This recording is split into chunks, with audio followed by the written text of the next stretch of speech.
जय बोलिए महावीर भगवान की,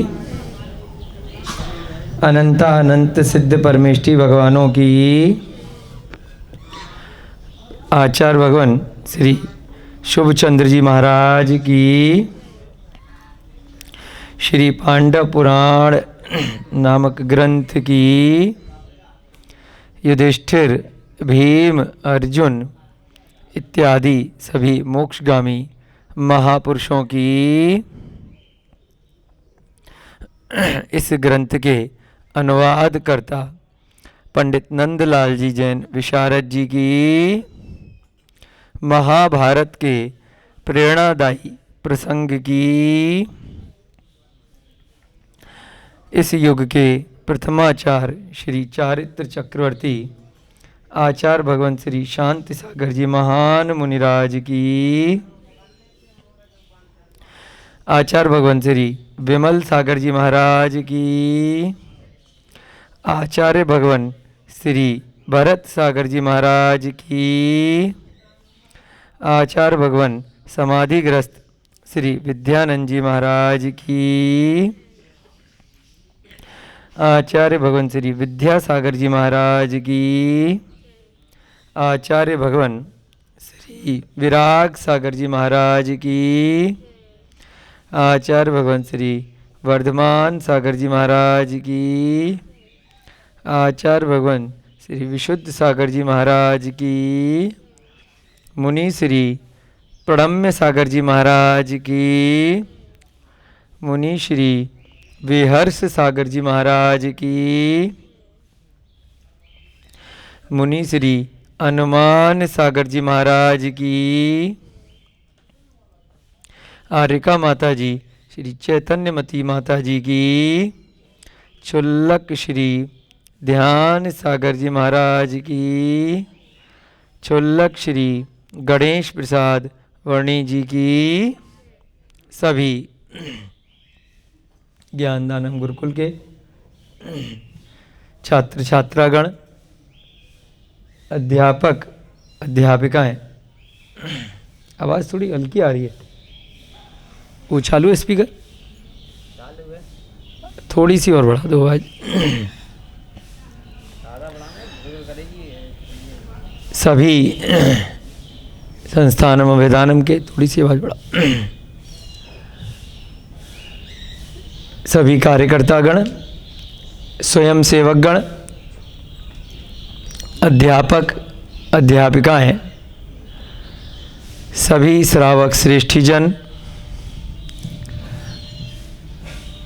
हरे औषध दानम के चिकित्सक महोदय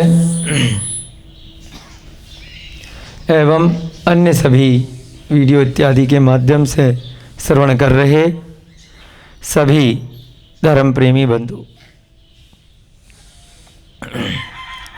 हम सभी लोग ठीक है श्री पांडव पुराण ग्रंथ का स्वाध्याय कर रहे हैं। पांडवों के जन्म से पूर्व की अब तक हमने लगभग 9 अध्याय में कई कथाएं सुनी, किस प्रकार से कुरुकुल के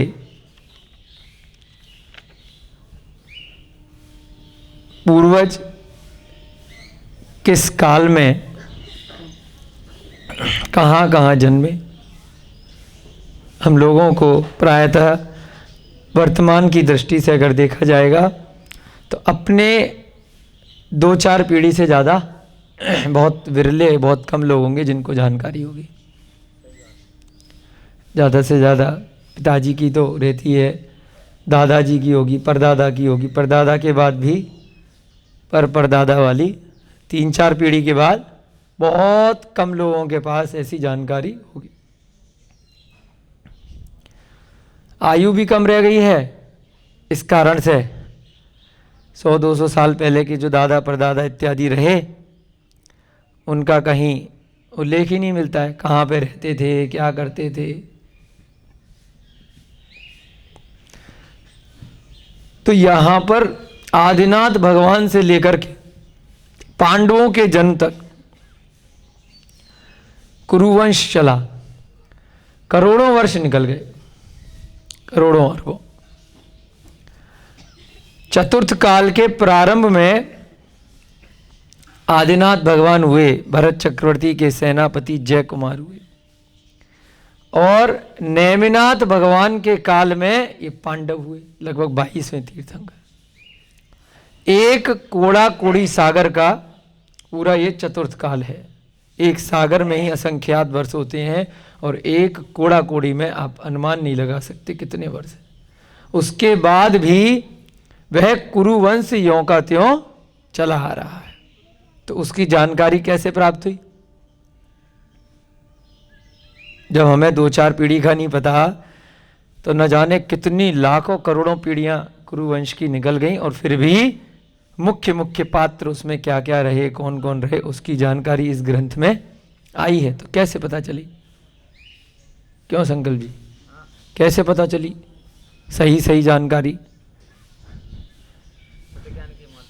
हाँ, श्रुत ज्ञान भैया जी ने बोला, श्रुत परंपरा के माध्यम से भी, और बीच बीच में बहुत सारे केवली भगवान रहे, तो केवल ज्ञान के माध्यम से यह परंपरा चली रही। और वर्तमान में भगवान महावीर के समोसरण में गौतम गणधर, जब भगवान महावीर वहां पर समोसरण में है, उस समय वह श्रुत केवली हैं, और बाद में उनको भी केवल ज्ञान प्राप्त हुआ। तो केवल ज्ञान के माध्यम से यह जो सत्य सत्य घटनाएं हैं, बिना किसी फेरबदल के, बिना किसी परिवर्तन के, बिना किसी कल्पनाओं के, जो वास्तव में घटित हुई, उसी स्वरूप में यहाँ पर हम लोगों के लिए आचार्य शुभचंद महाराज ने लिखी है।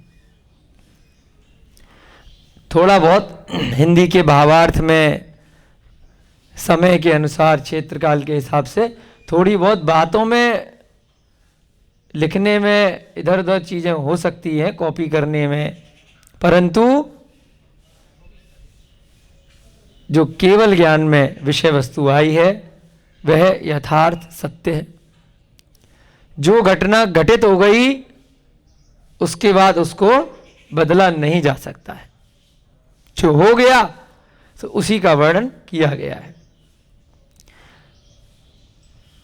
ग्रंथ लिखने का, इतनी मेहनत करने का, आचार्य शुभचंद महाराज रहे हों या उनके पूर्व आचार्य महाराज रहे हों, जिनसे सुत परंपरा से ये ग्रंथ लिखा गया, उनका उद्देश्य क्या है? इतनी मेहनत करी उन लोगों ने कि भगवान का जो मोक्ष मार्ग है वह निरंतर सतत इस पंचम काल में भी बना रहे। भविष्य के आने वाले जीव, हम जैसे जीव, और भविष्य में जो भी जीव आएंगे, जो भी मनुष्य गति के जीव हैं, उनको सम्यक दर्शन, सम्यक ज्ञान की प्राप्ति हो, और जिनकी शक्ति सामर्थ्य तप है, वे सम्यक चारित्र को यथा योग्य धारण कर सकें और उस मोक्ष मार्ग को प्रशस्त कर सकें, जिस मार्ग पर कुरुवंश के पांडवों के जन्म से पहले पूर्वज आगे बढ़े, और वर्तमान में ये पांडव भी बढ़ने वाले हैं, जिनका वर्णन हम आगे के अध्यायों में पढ़ेंगे। महापुरुष वही होते हैं जो कुछ महान काम करते हैं। महान काम, कल हमने प्राकृत की गाथा भी देखी थी, सबसे बड़ा काम कौन सा होता है? भगवान बन जाना। बाकी तो महान काम व्यवहारिक दृष्टि से बहुत लोग कर लेते हैं, पैसा कमा लिया, शोहरत कमा ली, नाम कमा लिया है, कहीं के नेताजी बन गए, मंत्री जी बन गए, वर्तमान की दृष्टि से उनको भी बोल देते हैं। कोई व्यवहारिक जगत में कोई पुरस्कार मिल गया, थोड़ा बहुत नाम हो गया, तो उनको भी महान आदमी बोल दिया जाता है। उनसे लोग शिक्षा ले लेते हैं कि कैसे बड़ा आदमी बनना है, कैसे आगे बढ़ना है। परंतु सबसे बड़े महापुरुष किसको कहा गया? जो भगवान बन गए। उनसे बड़े तो महापुरुष कोई नहीं हो सकते, जिनको सारा संसार भगवान मान रहा है। भगवान उनको क्यों कहा गया? क्योंकि अब उन्होंने जितने भी कार्य करने थे सब कर लिए, अब कोई कार्य करने को बाकी नहीं बचा। तो ऐसे युधिष्ठिर, भीम, अर्जुन इत्यादि सभी मोक्षगामी महापुरुषों की जो भी कथाएं हैं, हमें श्रवण करते समय यह बिल्कुल ध्यान रखना है यहाँ पर कि इसमें कुछ भी मिथ्या तथ्य नहीं है, काल्पनिक गाथाएं नहीं है। जो भी कुछ है वह स्वयं केवल ज्ञान प्राप्त किए हुए भगवान की वाणी से है।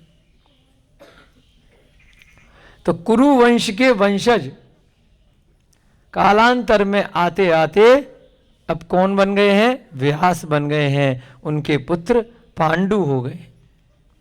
और इधर आदिनाथ भगवान के समय से ही एक दूसरा वंश भी चल रहा है, हरिवंश, जिस वंश में इन्हीं के समकालीन दूसरे कुल में राजा अंधक वृष्टि है, जिनकी पुत्री कुंती है।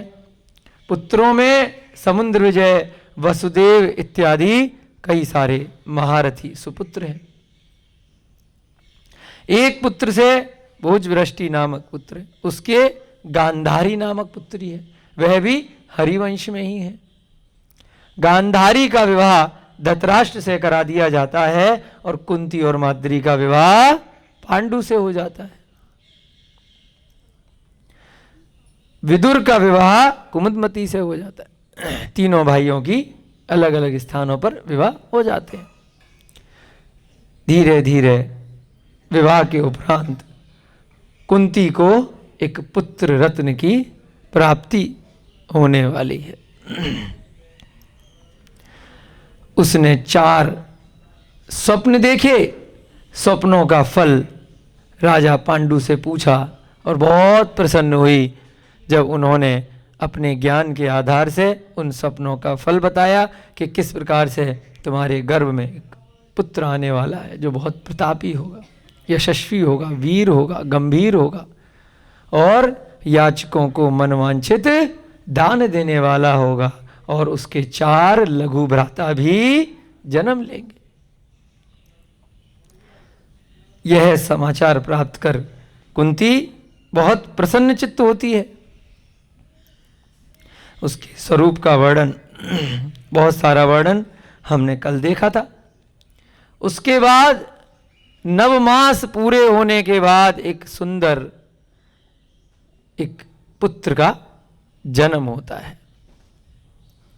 पूरे नगर में, हस्तिनापुर में भेरियां बजवाई जाती हैं, नगाड़े बजते हैं, हर घर में तोरण सजाए जाते हैं। इतना हर्षोल्लास, आनंद का महोत्सव कई दिनों तक मनाया जाता है। यह वही कुंती है, यह वही पांडु है जिनके पहले भी एक पुत्र हुआ था, परंतु न्यायोचित, रीति युक्त नीति से नहीं था, विवाह से पूर्व हुआ। इस कारण से हमने देखा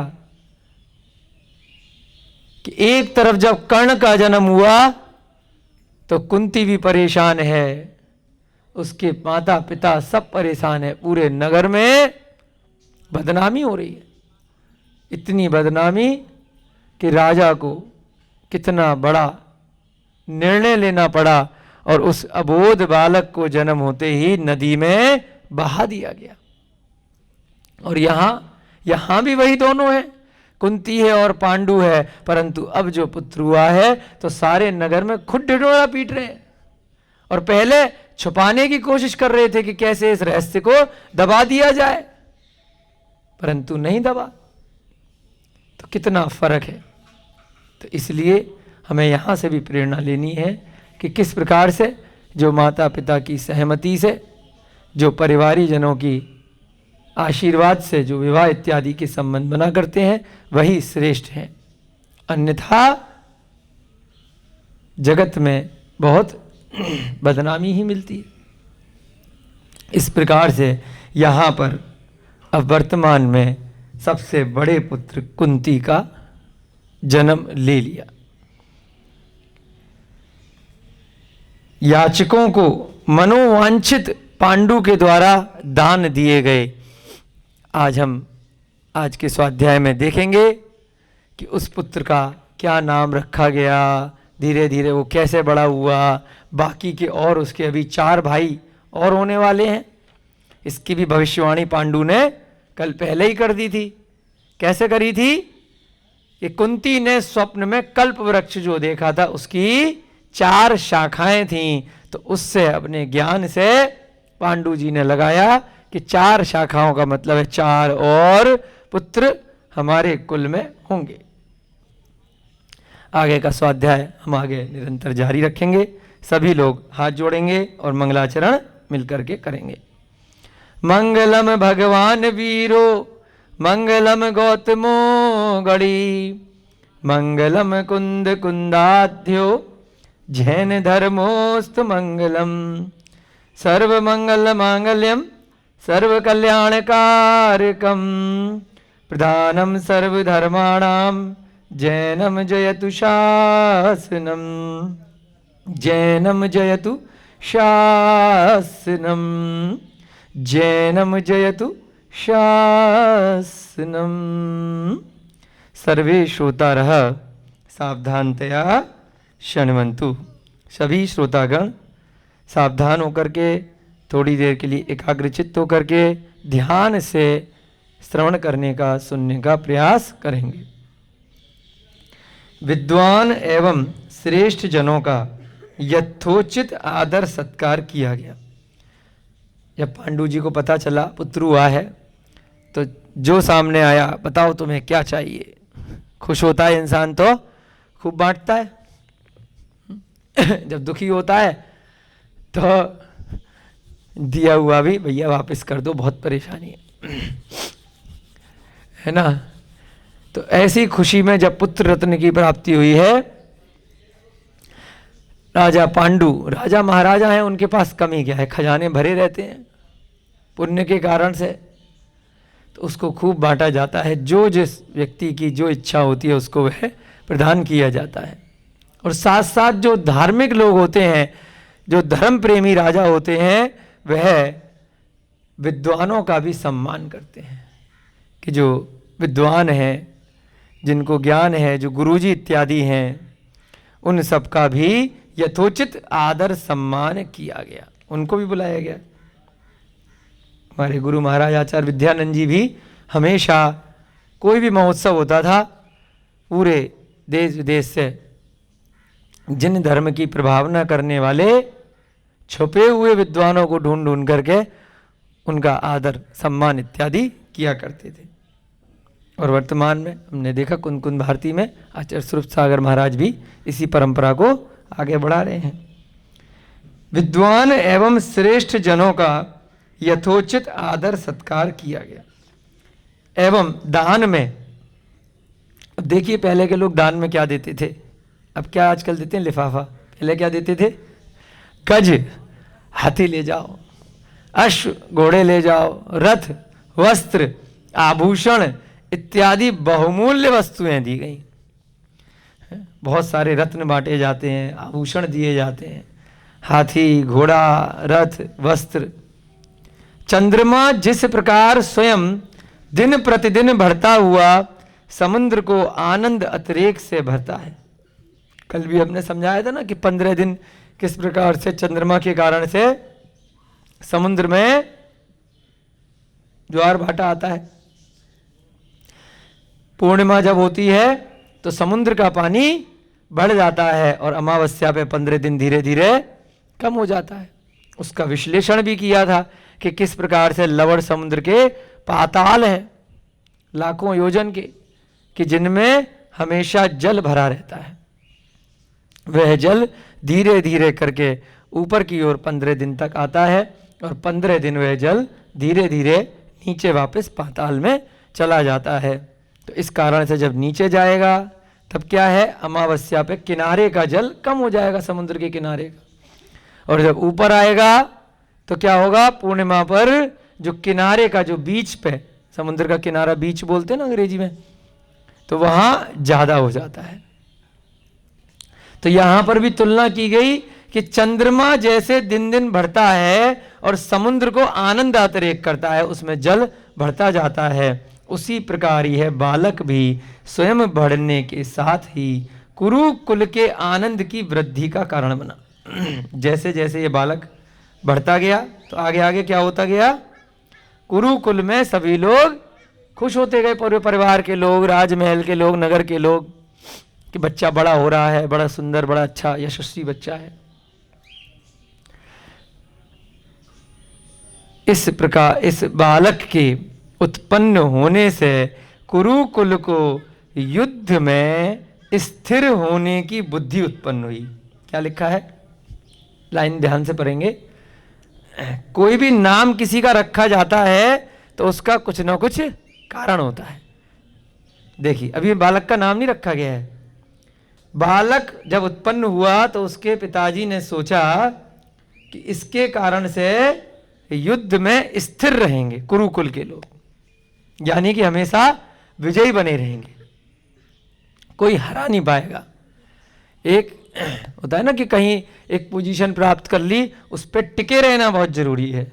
युद्ध में स्थिर रहने में वृद्धि हुई, इसलिए इसका नाम युधिष्ठिर रखा गया। इतने टीवी सीरियल वगैरह आपने देखे होंगे सब जगह, नाम क्यों रखा गया इसके बारे में कभी विश्लेषण नहीं किया गया। कर्ण के बारे में भी आया, कर्ण का नाम क्यों रखा गया, एक एक का नाम का आएगा। रोहिता जी आपका नाम क्यों रखा गया, अब घर वालों ने रख दिया। कोई ना कोई अर्थ होता है नाम का। उस समय जैसे विचार आते हैं परिवारी जनों में, दादा दादी में, माता पिता में या किसी में भी, उस प्रकार से सामान्यतः नाम उस बच्चे को देख करके जो विचार आए वह रखा जाता है। नहीं तो पंडित जी वगैरह से बुलाते हैं, भाई नाम वगैरह बताओ, लिस्ट निकाली जाती है, फिर उसमें किस शब्द का क्या अर्थ है पूरा विश्लेषण किया जाता है। कुछ नया रखना है, चलो विदेशी शब्द लेकर के आओ, जो किसी ने सुना ना रखा हो, यूनिक होना चाहिए वर्तमान के हिसाब से।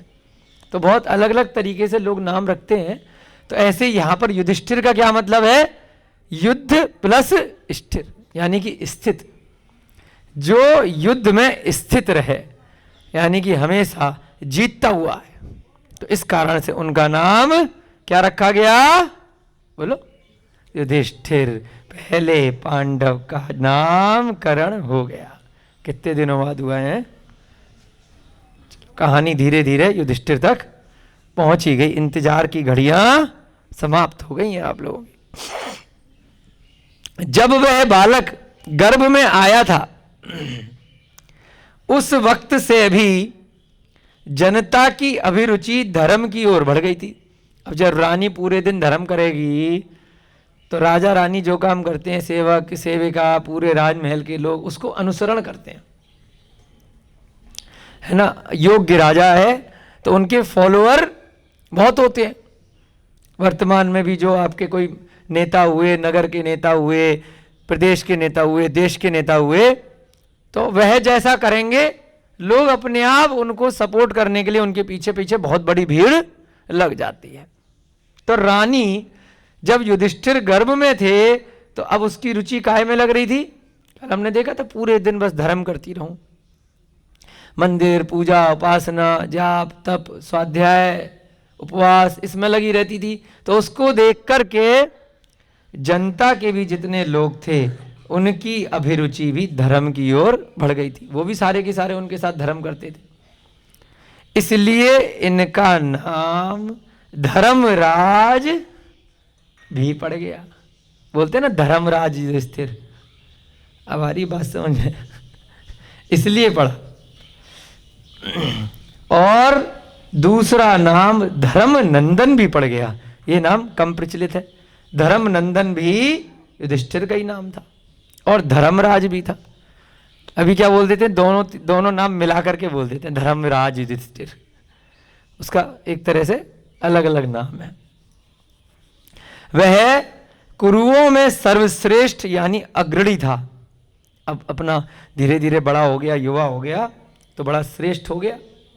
युवा व्यक्ति में अलग शक्ति रहती है, तो अग्रणी बन गया कुरुओं में। कुरुओं माने कुरुवंश में, कौरवों में। जब वह बालक माता के पीन पयोधरों का पान करने लगता, तब जो कुछ भी दुग्ध उसके मुख से बाहर आ जाता, उस उच्छिष्ट दुग्ध की तथा उसकी देह यष्टि की शुभ्र आभा से दशों दिशाएं आलोकित हो उठती थी।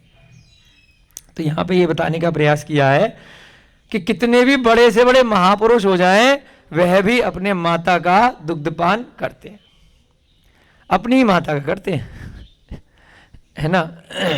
यानी कि मनुष्य है तो मनुष्य की। बहुत सारे लोग अभी क्या कर रहे हैं, गाय भैंसों का, उनके बेचारे उनके बच्चों से छीन छीन करके, कोई बकरे का भी आजकल ले रहा है, कोई भेड़ का भी ले रहा है, कोई ऊंट का भी ले रहा है।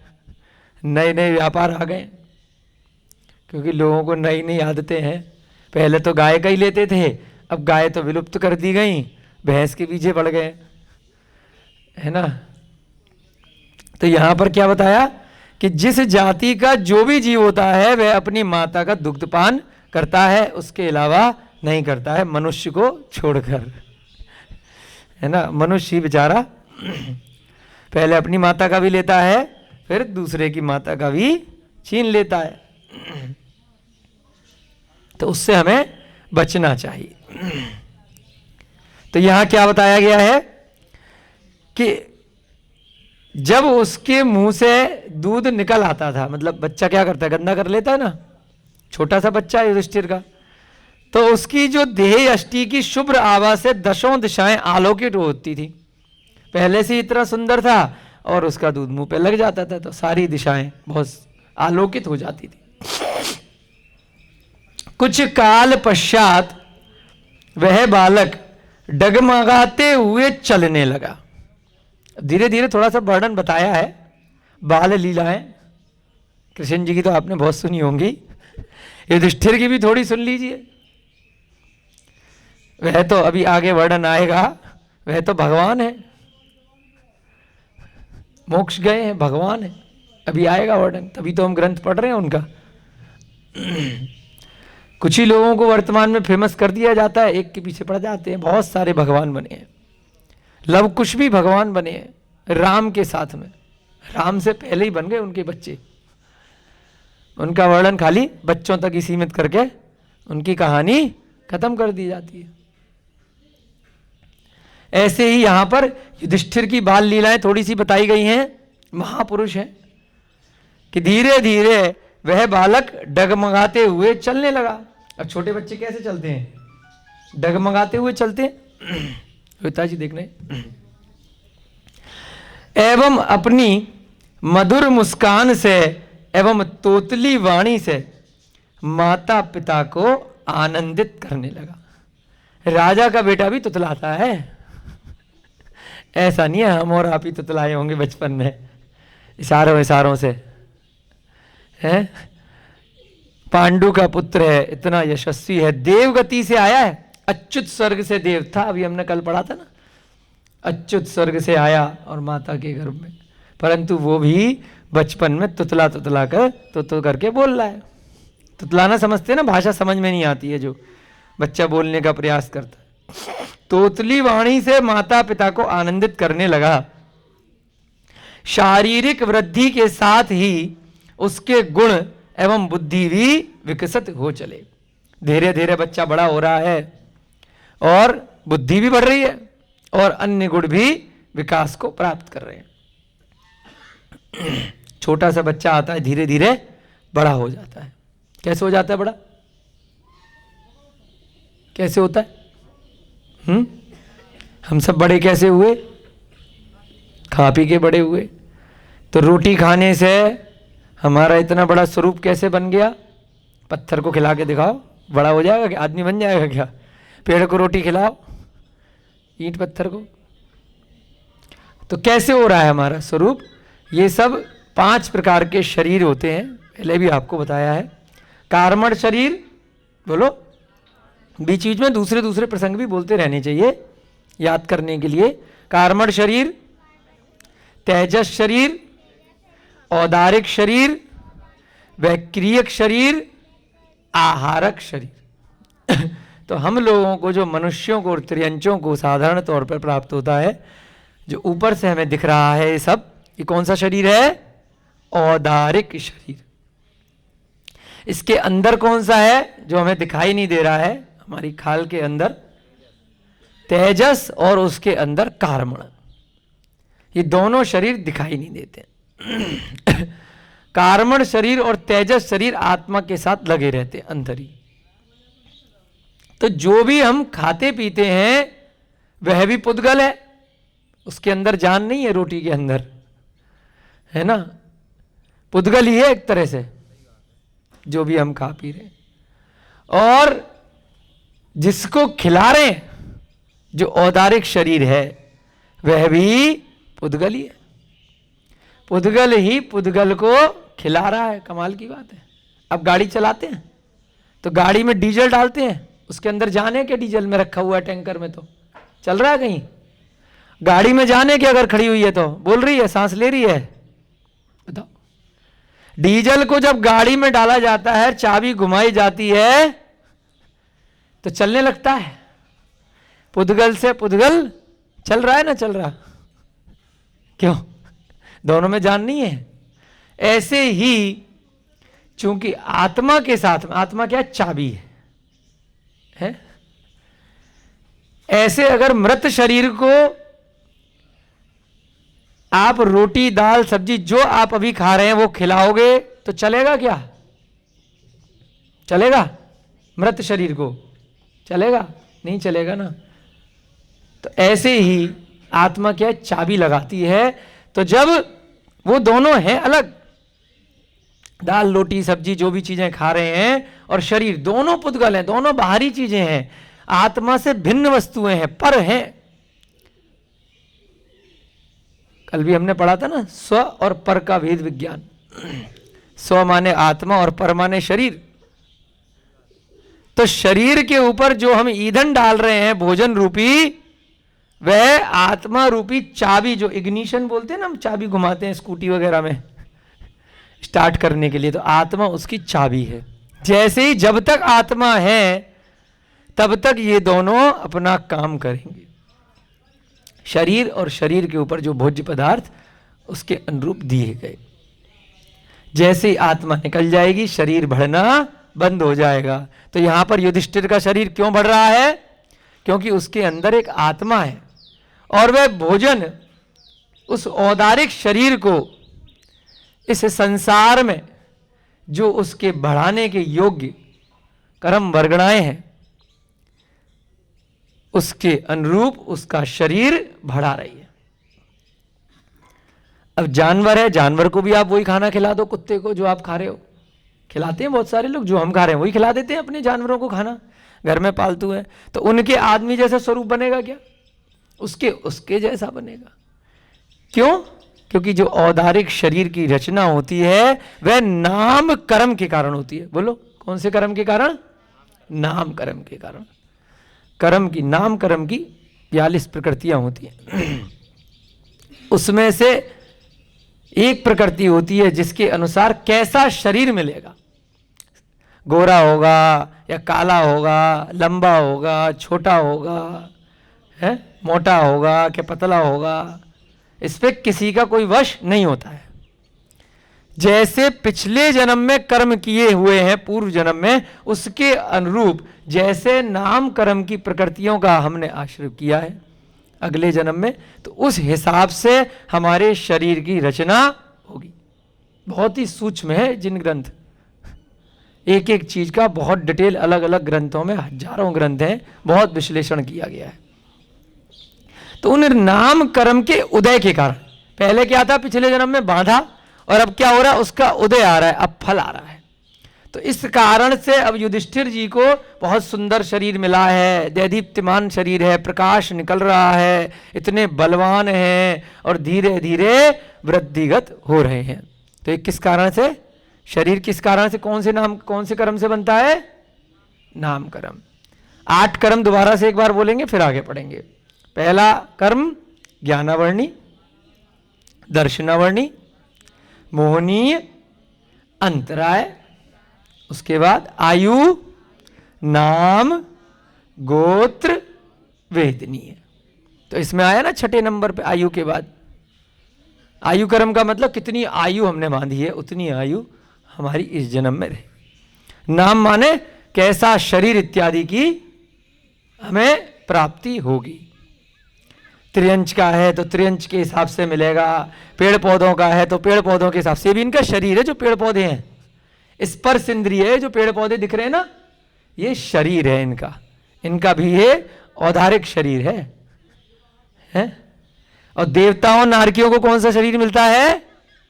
बोलो, वैक्रियक शरीर। बोलो, देवताओं को और नारकियों को वैक्रियक शरीर होता है, त्रियंचों को और मनुष्यों को औदारिक शरीर होता है। कार्मण और तेजस शरीर सब में होते, वो तो आत्मा के साथ लगे हुए हैं जब तक संसारी अवस्था में। छूटते रहते हैं, चेंज होते रहते हैं, एक कर्म जाएगा दूसरा कर्म आएगा। आपकी गाड़ी में डीजल भरा रहता है ना जैसे, तो पहला वाला खत्म नहीं होता है फिर भी भर देते हो दोबारा से, और अगर एक बार खत्म हो गया तो धक्का लगाना पड़ता है फिर पेट्रोल पंप तक ले जाने के लिए, है? तो ऐसे ही कार्मण शरीर होता है, पिछले वाले कर्म पूरी तरह से खत्म नहीं भी हुए होते हैं और फिर भी हम प्रति समय नए नए कर्मों का बंद करके नए नए उसमें ढालते रहते हैं कर्म। कार्मण शरीर के अंदर पिछले वाले का उदय आ रहा है, नए वाले हम डाल रहे हैं। तो यहां पर भी युधिष्ठिर का शरीर क्यों बढ़ा, कैसे बढ़ा, आप समझ में आ गया? ऐसे ही हम सबका भी बढ़ता है।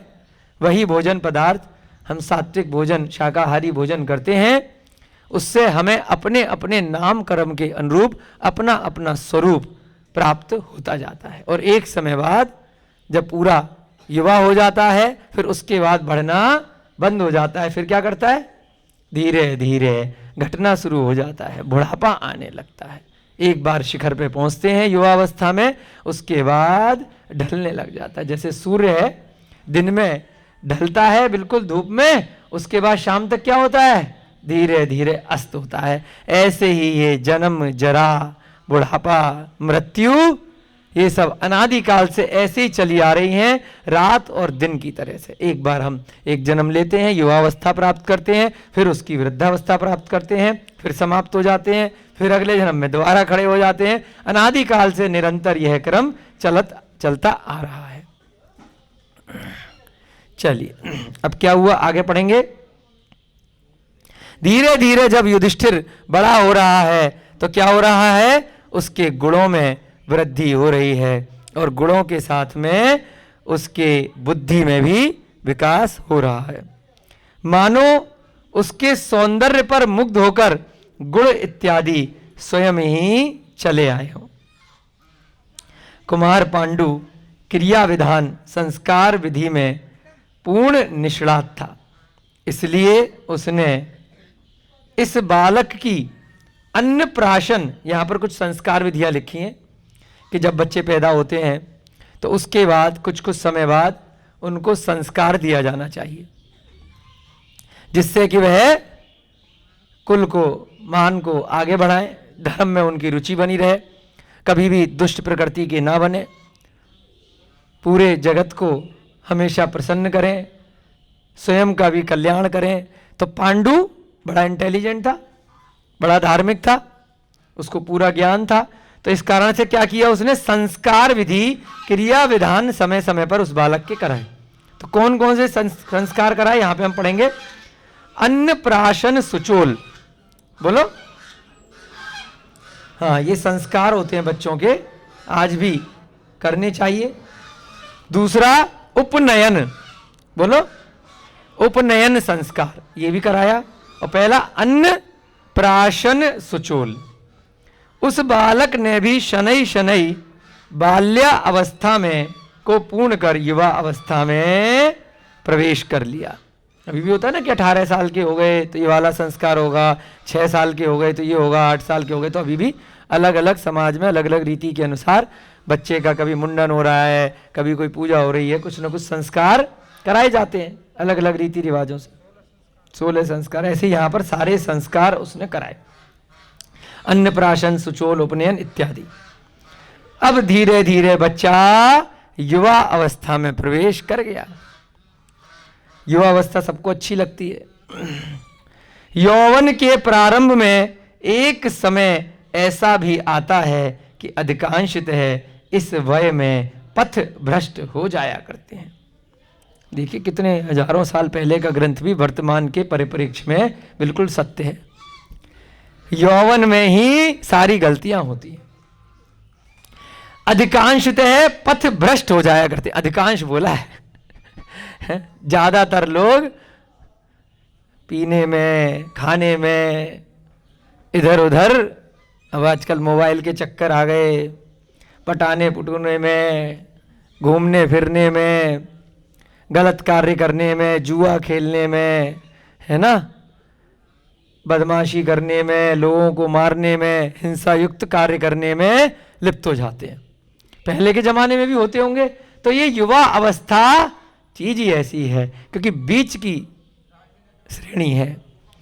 बचपना निपट गया है, बुढ़ापे का भी बिल्कुल अनुभव है ही नहीं, बिल्कुल टॉप में जोश में रहते हैं लोग कि जैसे कहते ना गर्म खून है, पता नहीं क्या कर जाए, क्योंकि उसको अनुभव नहीं है, अनुभवहीन है। शरीर में शक्ति सामर्थ्य सर्वोच्च है उस पर्याय के हिसाब से, जिस गति में उसने जन्म लिया है। युवा अवस्था अगर उसकी है तो सबसे टॉप मोस्ट उसकी शरीर में शक्ति है उस समय, बुद्धि में भी विकास हो गया है, परंतु अनुभव की कमी है। तो इस कारण से क्या होता है, अभी अनुभव तो है नहीं कि शराब पीने के बाद कितने पड़े रहते हैं।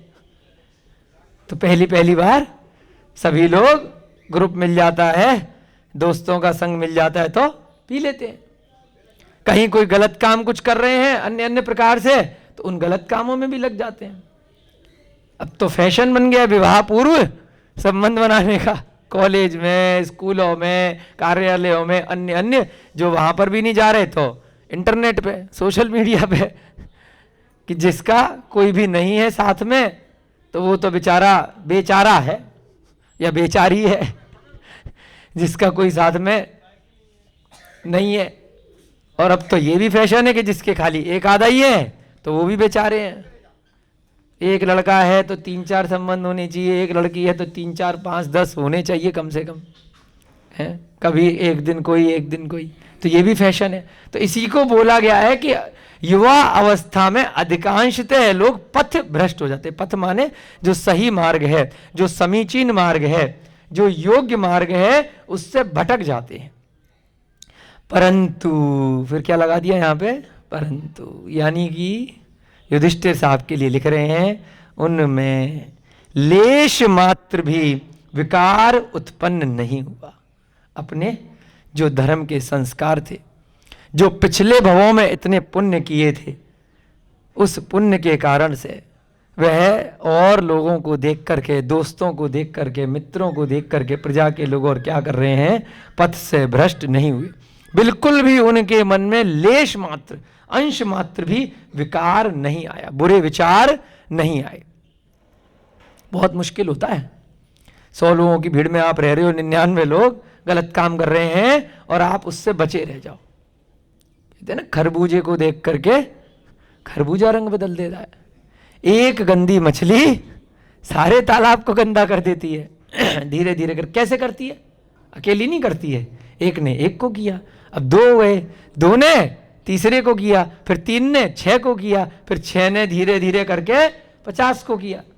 तो ऐसे करके गंदा होता है, एक अकेला नहीं जा जाके कर रहा है। अगर 99 संगठित होते तो उसको ठीक कर देते, लेकिन ये विकार जो होते हैं बहुत जल्दी, बुराई बहुत तेजी से फैलती है, बहुत आसान है। अच्छे विचारों का फैलना बहुत मुश्किल होता है और बुरे विचारों में आकर्षण होता है। यहाँ पे स्वाध्याय चल रहा है प्रथम योग का, गिने चुने लोग हैं। सोशल मीडिया पे भी अगर डाल रहे होंगे भैया जी, गिने चुने लोग देख रहे होंगे जिनका पुण्य होगा।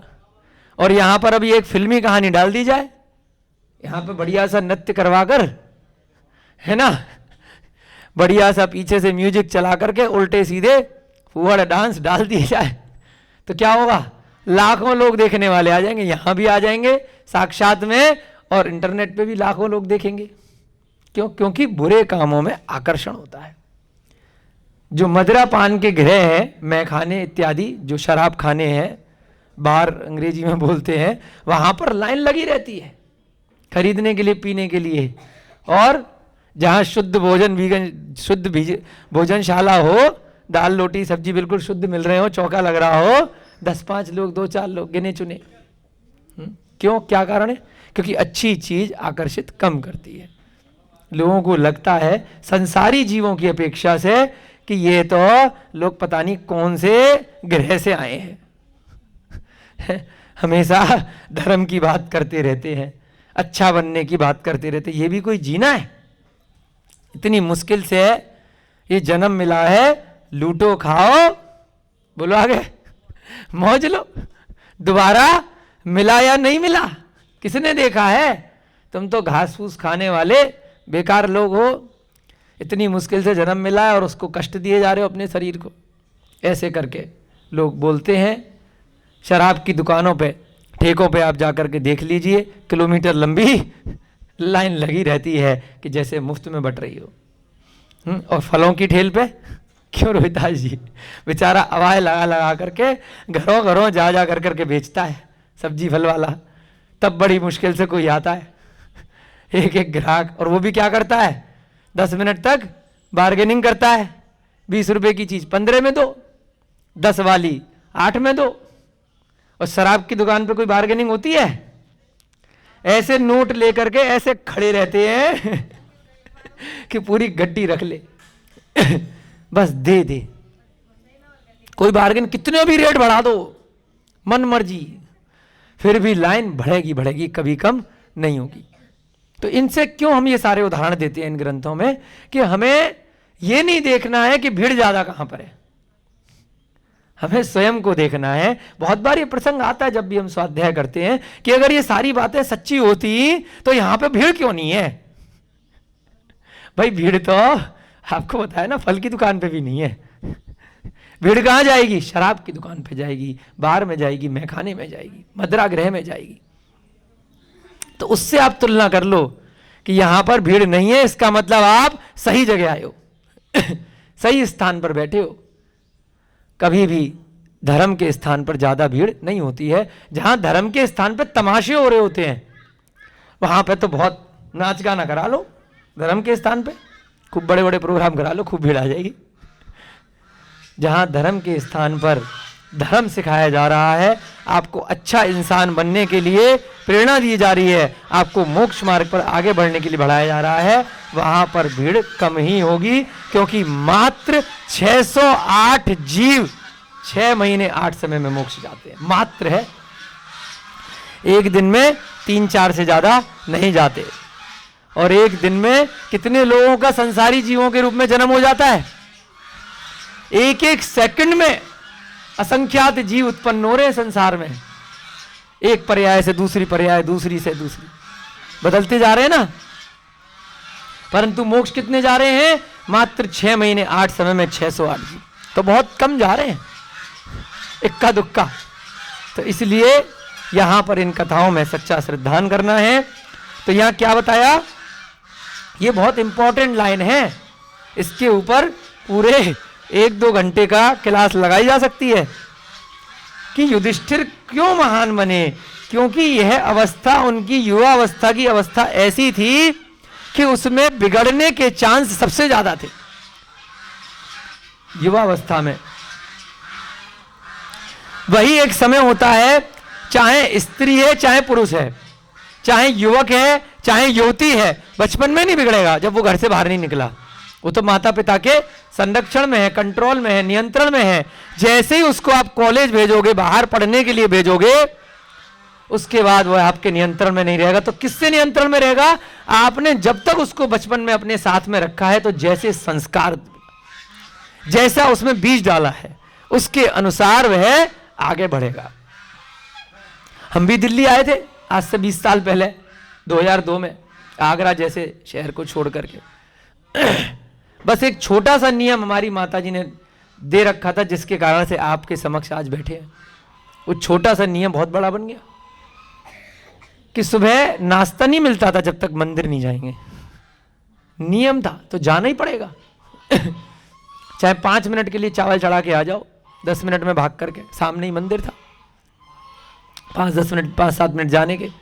लेकिन वह 18-19 साल तक की उम्र तक ऐसी आदत डाल दी डेली की कि भाई मिलेगा ही नहीं, किचन में एंट्री नहीं है, कि जब तक मंदिर के दर्शन करके नहीं आओगे जाना पड़ेगा।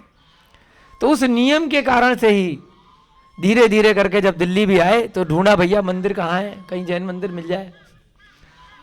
तो आदत पड़ गई, तो ढूंढ लेते थे कहीं पर भी।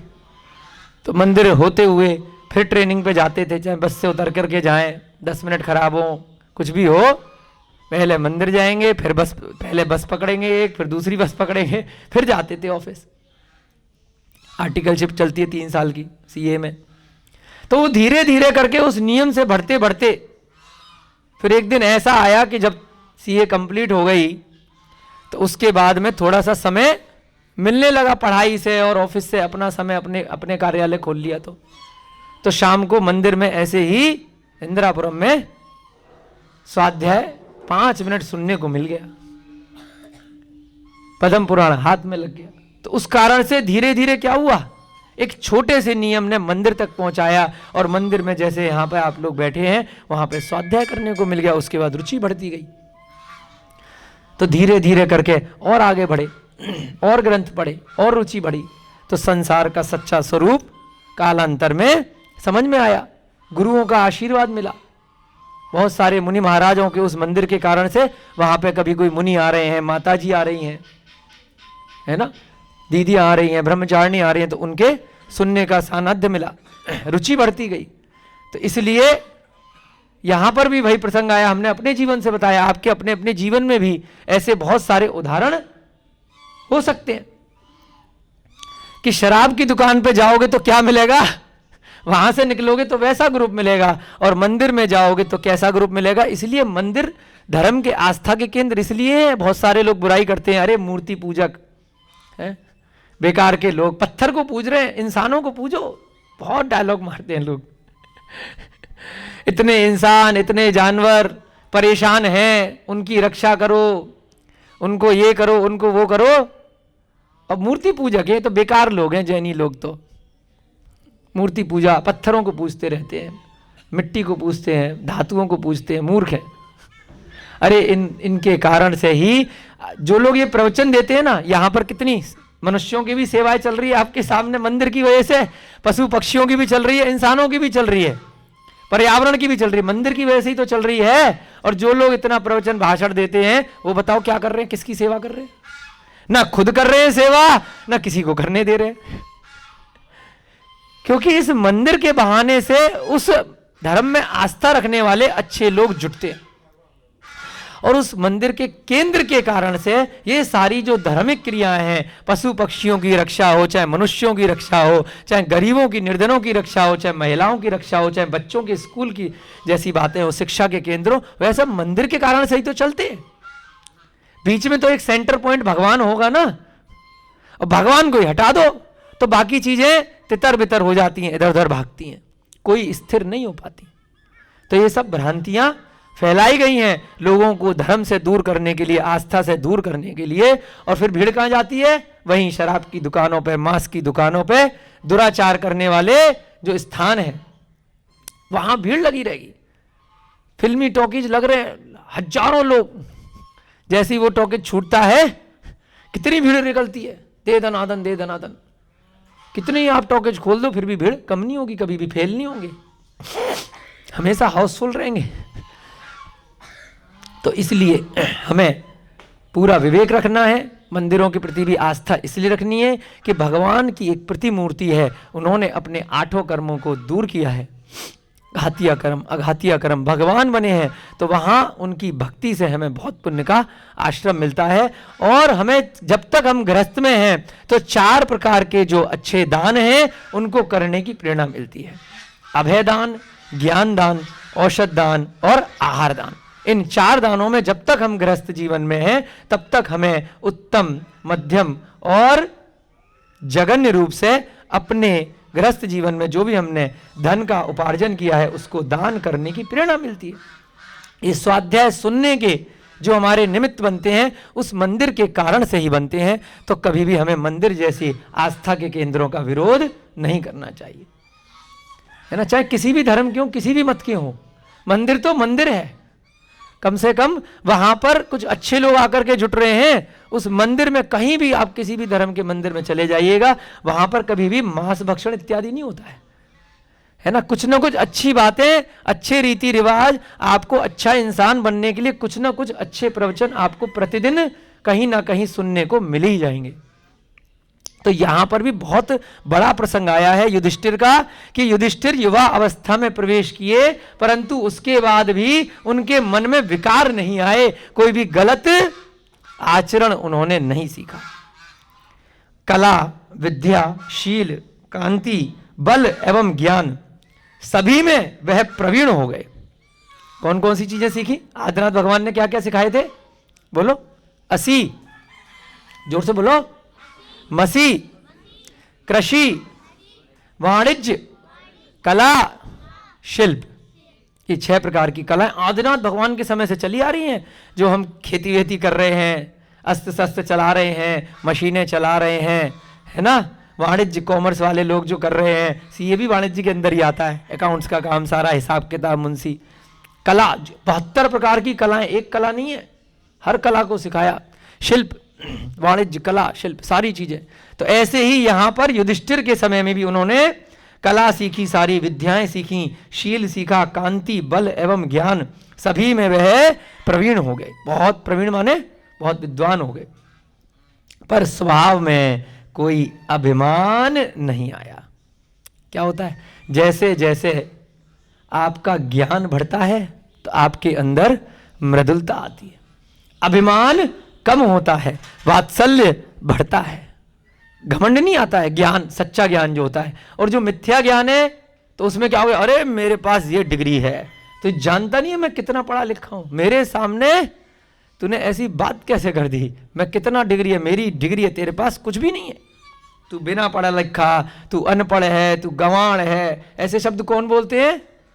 जो वास्तव में ज्ञानी नहीं होते, खाली फर्जी डिग्री, स्कूली डिग्री लेकर के बैठ गए ठप्पा लगा करके। ज्ञान बढ़ने के साथ अगर अभिमान बढ़ रहा है तो वह सच्चा ज्ञान नहीं है। और ज्ञान बढ़ने के साथ अगर जमीन पर आ रहे हो, मृदुलता आ रही है, डाउन टू अर्थ बोलते हैं ना, कि जमीन पर रहता है, बिल्कुल सात्विक विचारों का मृदुल स्वभावी रहता है, तो वास्तव में वही सच्चा ज्ञानी है। उसका उदाहरण, उसकी प्रतिमूर्ति है युधिष्ठिर। इसीलिए तो उनको धर्मराज कहा गया।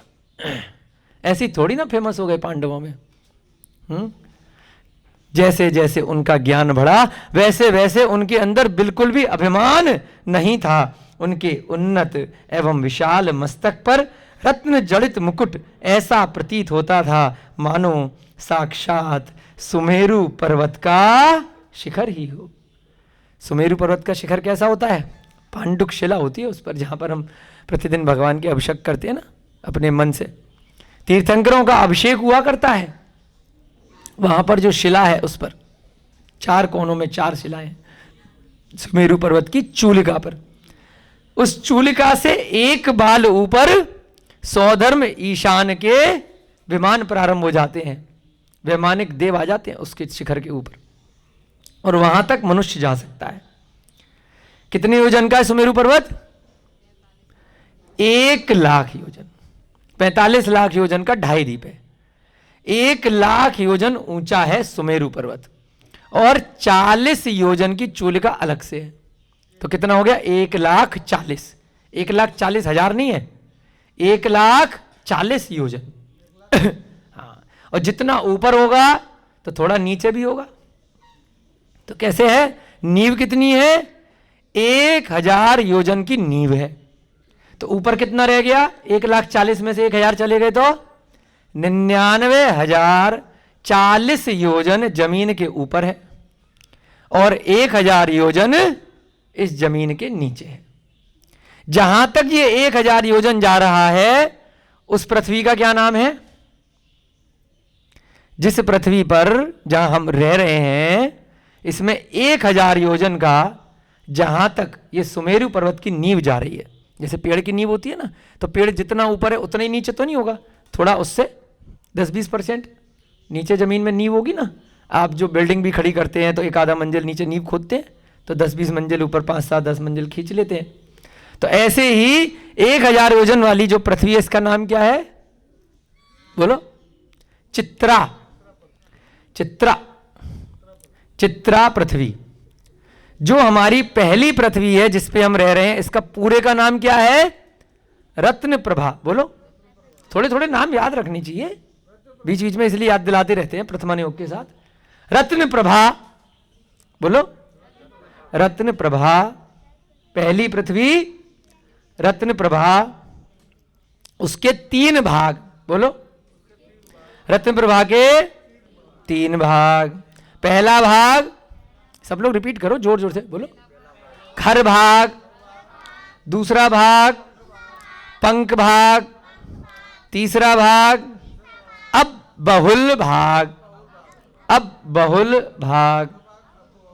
तो पहला जो भाग है खर भाग।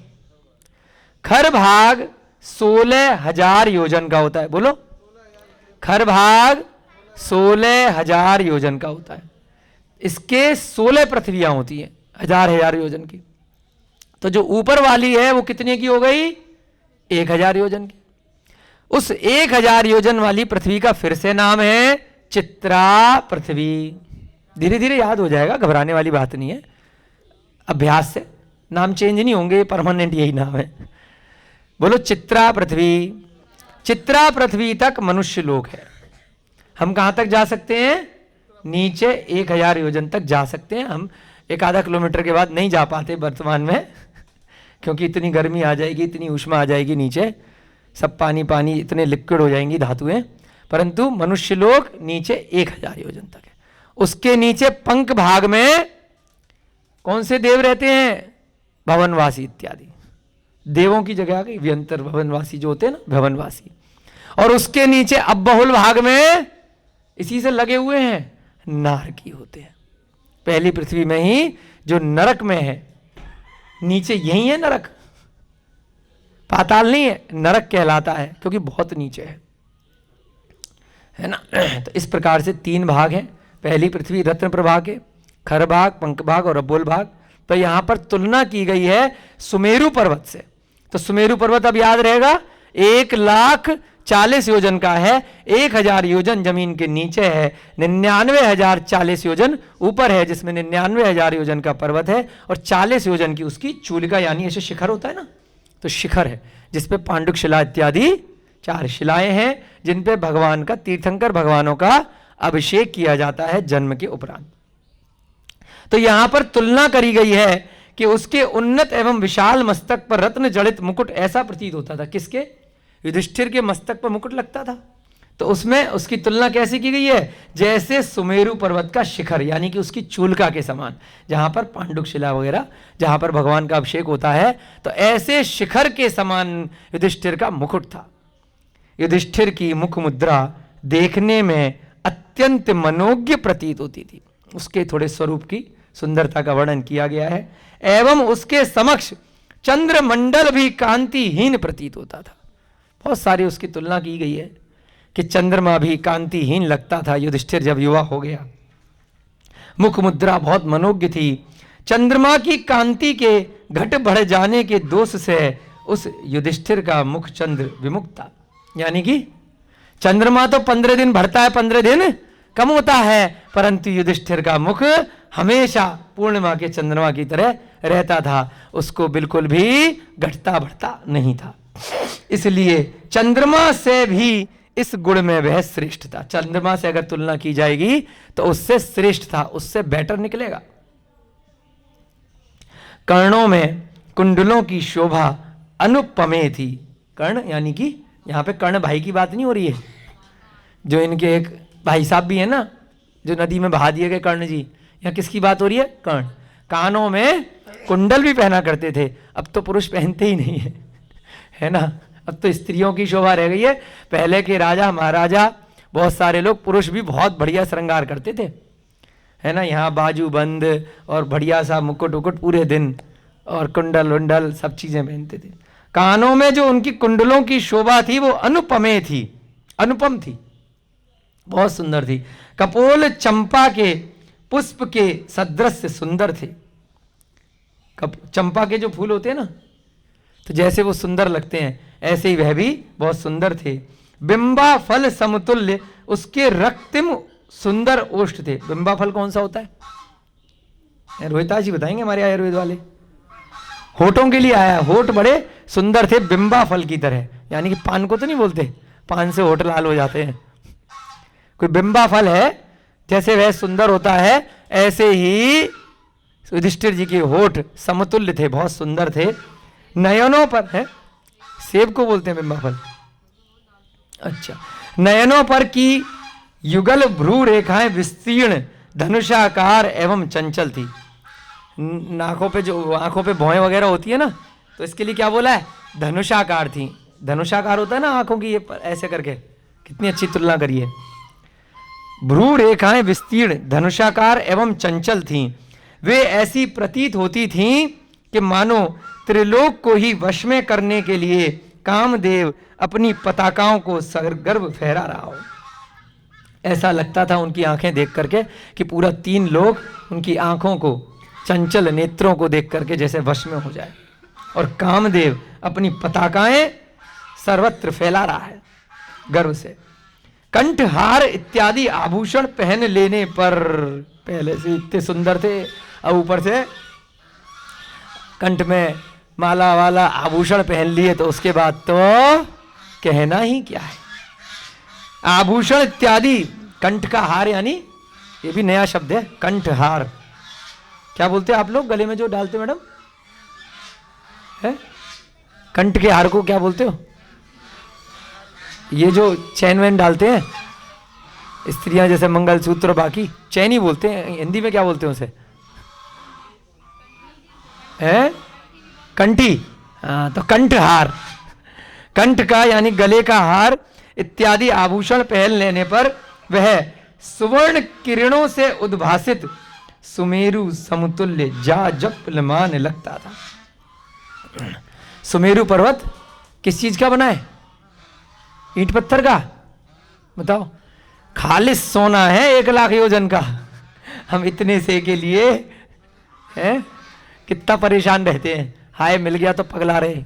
अरे भैया पुण्य कमाओ, सुमेरु पर्वत पर जाकर के अभिषेक होगा, तीर्थंकर बन जाओगे। सोने के 1 लाख योजन खालिस सोने का है पूरा है, और यहाँ 1 पॉइंट के लिए ये इतने तोले का ये रेट हो गया, खरीद डालो बेच डालो। पूरी जिंदगी उसको खरीदने में पहले पैसा इकट्ठा करो, फिर उसका परिग्रह इकट्ठा करो, सोना खरीद करके भंडार लॉकर में बंद करके निपटा दो, उसके बाद खुद भी निपट गए, वो पता नहीं कहाँ गया। फिर लड़ाइयाँ हो रही हैं पीछे बहुओं की और बच्चों की, कहाँ गया सोना। बस पूरी जिंदगी लगा दी उस परिग्रह के संचय करने में। पुण्य कमाओ, पुण्य से बड़ा कोई भी इस संसार से निकालने का रास्ता नहीं है। पुण्य फला अरिहंता, धीरे धीरे पुण्य बढ़ाते जाओगे तो अरिहंत बन ही जाओगे एक न एक दिन। पुण्य की क्रियाओं करो, ये स्वाध्याय है, धर्म की क्रियाएं हैं, दान दक्षिणा है ना, वो सब क्या है? पुण्य की क्रियाएं हैं।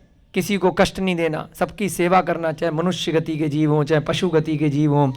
3 प्रकार के उत्कृष्ट, मध्यम, जघन्य रूप से 4 प्रकार के दान इत्यादि करना, ये सब पुण्य की क्रियाएं हैं, षटावश्यक। तो उससे क्या होगा? अरिहंत बन जाओगे एक दिन। चक्कर में मत पड़ो इधर उधर के। तो पूरा के पूरा सोने का बना हुआ वो सुमेरु पर्वत है, उसके जैसा लगता था। क्यों? क्योंकि आभूषण वगैरह पहनता था। तो सुमेरु पर्वत भी कैसा है? सुवर्ण किरणों से उद्भासित है। क्यों सुवर्ण किरणें क्यों बोली? सोने का बना हुआ है, और जब उस पर सूर्य की किरणें पड़ती हैं तो क्या सुवर्ण किरणें निकलती हैं सुमेरु पर्वत से। उसका वक्ष स्थल अत्यंत प्रशस्त था। वक्ष स्थल माने छाती चौड़ी करके प्रशस्त था, एवं उस पर धारण किया हुआ हार पर्वत पर प्रवाहित स्वच्छ जल प्रपात के सदृश प्रतीत होता था। जब वो हार पहन लेता था युधिष्ठिर तो ऐसा लगता था कि पर्वत पर जल प्रपात हो रहा हो, झरने को बोलते ना, ऊपर से पानी गिरता है, तो ऐसे ही वह हार उनके ऊपर बहुत सुंदर लगता था। इस प्रकार से हमने आज थोड़ा सा युधिष्ठिर जी के रूप सौंदर्य का, उनकी युवावस्था का, और महत्वपूर्ण बात ये थी, प्रथमान योग के ग्रंथ में कोई शब्द आते हैं तो थोड़ा सा वर्तमान समय के परिप्रेक्ष्य में बताना हमें आवश्यक लगता है कि किस प्रकार से हम कुरीतियों से बच सकें, इसलिए यहाँ पर बताना बहुत जरूरी था कि युधिष्ठिर के पास इतना कुछ होते हुए भी वो युवावस्था में भटके नहीं, उन्होंने कोई भी गलत कार्य नहीं किए। वर्तमान में हम सभी लोग प्रायतः भटक जाते हैं अपनी मित्र मंडली के साथ, या जिस प्रकार के हम माहौल में रह रहे होते हैं उस प्रकार से तो हमें सावधान रहना है। अपने संस्कारों को, अपनी जड़ों को हमें इतना मजबूत करना है कि उसके ऊपर कोई भी फालतू के विकार नहीं आ पाए। चलिए, आज की कक्षा का समय हो रहा है। जय बोलिए महावीर भगवान की, जय बोलिए श्री पांडव पुराण नामक ग्रंथ की, महाभारत के प्रेरणादायी प्रसंग की, श्रीमद् भट्टारक श्री शुभचंद्र जी महाराज की, तीर्थंकर लेणी में विराजे दुर्लभ सागर जी, संतान सागर जी मुनिराजों की, 3 लोक में जितने भी मुनि महाराज हैं, 2.5 द्वीप में 3 कम 9 करोड़ मुनि महाराजों की, सभी को सादर जय जिनेन्द्र, जय दू जिणंदो। अब बच्चे आकर के जिनवाणी की स्तुति करेंगे।